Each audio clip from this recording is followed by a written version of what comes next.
દિવસોથી ભારતીય જનતા પાર્ટીના ધારાસભ્યો રોષનો ભોગ બનતા હોય એવું બહુ દેખાય છે।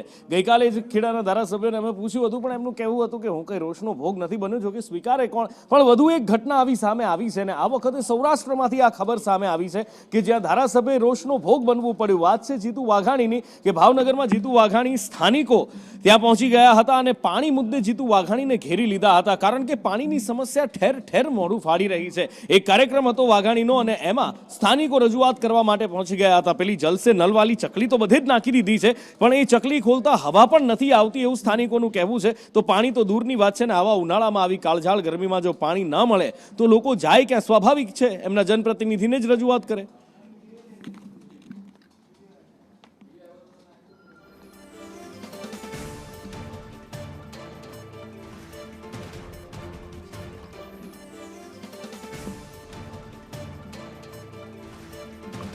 વધુ માહિતી સાથે ફોન લાઈન પર સહયોગી સંવાદદાતા મયુર દવે જોડાયા છે। મયુર, જલ સે નલની વાત થઈ રહી છે, 100% ઇમ્પ્લિમેન્ટ થઈ ગયું છે, તો પછી આ ભાવનગરમાં આવી તકલીફ કેમ અને છેક જીતુ વાઘાણી સુધી એમના કાર્યક્રમમાં રજૂઆત કરવા લોકોને કેમ જવું પડ્યું? ચીનુપુર ચોક્કસથી વાત કરીએ તો ભાવનગર શહેરના કુંભરવાડા વિસ્તારમાં આવેલી ગિરનાર સોસાયટી છે, ત્યાં ગિરનાર સોસાયટીમાં જે ગત રાત્રિના કહી શકાય કે વિકાસના કામોનું જે છે તે ખાતમુહૂર્ત કરવામાં આવ્યું હતું, ત્યારે સ્થાનિકોના ટોળા છે તે ઉમટી પડ્યા હતા અને સ્થાનિકોના ટોળાએ જીતુ વાઘાણી અને મેયરને છે તે ઘેરી લીધા હતા।